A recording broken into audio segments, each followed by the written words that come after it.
এই দোকানটা নিয়ে আমি রাস্তায় শুরু করছি।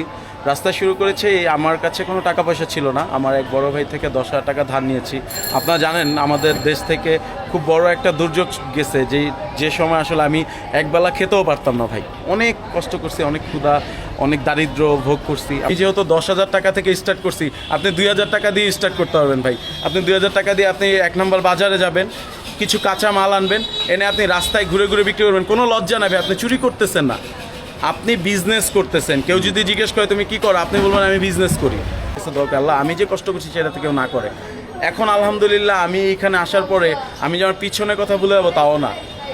আমি এইখানে আসছি, এখন আমার ঘরে আমি যখন আমরা 3 বেলা খেতে পারতাম না, এখন আলহামদুলিল্লাহ আপনাদের দোয়ায় আমার ঘরে 10 জন লোক আমি খাওয়াইতে পারি। আমি না, আল্লাহ খাওয়ায় আমার মাধ্যমে, রিজিক দিয়ে রাখছে আল্লাহ, কিন্তু আমি তাদের উসিলা হয়ে খাওয়াচ্ছি। ওই 10,000 টাকা দিয়ে আমি আমার জার্নি স্টার্ট করছি। জার্নি স্টার্ট করার পর আজকে আলহামদুলিল্লাহ আপনাদের দোয়ায়